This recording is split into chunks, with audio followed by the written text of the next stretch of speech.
What's up, everyone? Welcome back to the channel. Like and subscribe and leave a comment down below. The videos have been doing a little better lately. I'm not in it for the views or anything, but I sure love talking to everybody about books. And when people comment, it's really fun to, talk about what they like or don't like in a book. I've had a lot of great comments. I had a few people like basically crapping on me, which is fine. I enjoy it. Today, I want to go over, let's just put it this way. I've read 3 Star Trek books so far, and probably it'll be 4 or 5 by the time this video drops.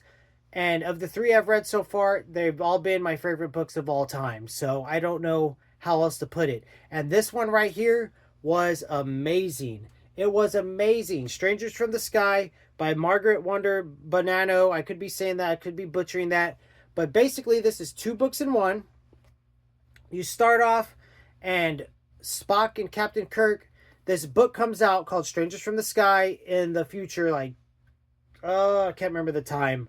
It was like 2500 or something like that. But the book drops, so everybody's reading it. And basically what the book is about is that the Vulcans had landed on Earth 20 years before 20 years before the estimated, before the recorded time in their history in the United Earth Federation. So people were kind of like, what, is this true?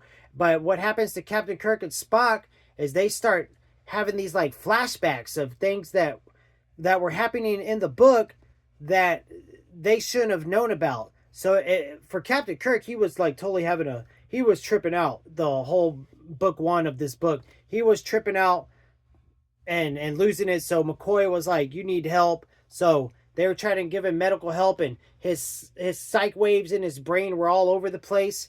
But then Spock, he's a Vulcan. He was a little more resilient and receptive to what was going on in his in these dreams they were having. And they were basically dreaming of the events that were unfolding, or that possibly could have unfolded, that were happening in the book. I don't want to give too much away because this book is so good and it deserves to be read. And I'm sure many people have read it since it came out, but I'm sure many new Star Trek fans, my bad, probably never heard of this. It came out in 1987, so it's not as old as I thought.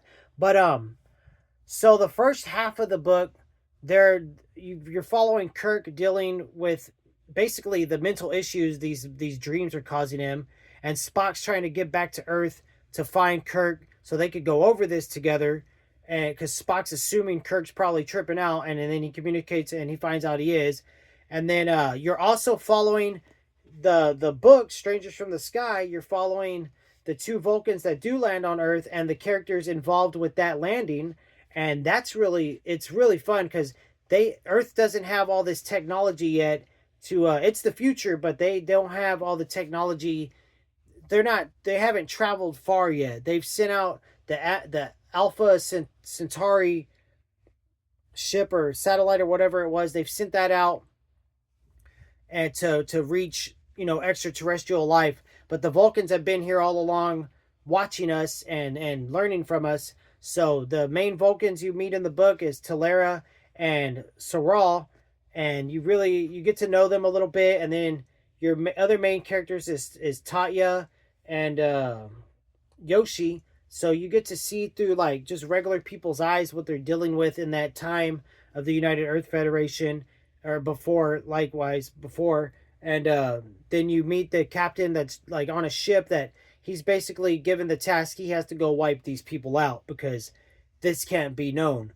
So that's where the book gets crazy and a bit complex, because you jump back to the future and Spock and Kirk are realizing that these dreams and visions they've been having must be something they actually went through.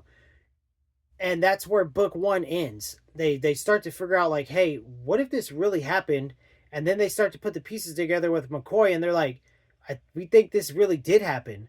And then book 2 opens up, and there was an event that Spock and Kirk went through way in Kirk's early days as a young captain, and Spock was young. And so you could jump all the way back to this event. Well, they're going through space looking for, making contact with other creatures and stuff. And they come across this tiny little planet that is 1 second there and then, 1 minute there and then another, it's gone. So of course they got to beam down. Kirk wants to examine it. Spock's like, no, we probably should examine it from the ship, like he was. But at the time, Kirk was, he wasn't friendly with Spock yet.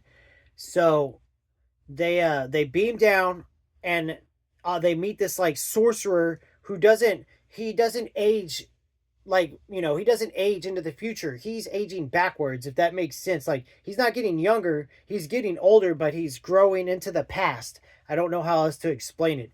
And he's super cool. Parnev, he's a super cool character. And so they land and they're like, are we in Egypt? Turns out they're in Egypt. And I guess this is a little spoiler. I won't go too much more because the video is a lot longer than I wanted it to be. But they land on Earth from the future. They like hit a time warp or something, and they're now in the past. No, this is the past. Duh. They land in the past. They land and meet this sorcerer in Egypt at the same time that Talera and Soral, the two Vulcans, crash landed by the kelp farmers Tatya and Yoshi. So now they're stuck on Earth. Spock gets taken away on Earth. He vanishes and goes somewhere else. So he meets like basically an ancestor to him or something. And it's just crazy. It's so complex. I'm having a hard time piecing it together, even though I just finished it today. But it's so good. Like, it's so good the way it comes together and the way the author, she brings these events together, future and past, and everything that's happening in between, and just ends it phenomenal. It's perfection the way she brought it together. This book, I have a hard time seeing another Star Trek book edging this one out, but I say that all the time. So I had a hard time seeing anything being better than Avatar, and then like I read this one, I was like, holy crap, this book's way better than Avatar. And Avatar is, a 10 out of 10. So I need to up my rating scale, I think, because this is like a 15 out of 15. I don't know what else to say, but that's the video today, guys. Strangers from the Sky, Margaret Wander Banana. I'm butchering that. I'm so sorry. I definitely will read some more of her work in January if I have any in my... Went from 0 Star Trek books to 100 in a day, so that's crazy. Don't smite me. I'm sorry. It wasn't that expensive.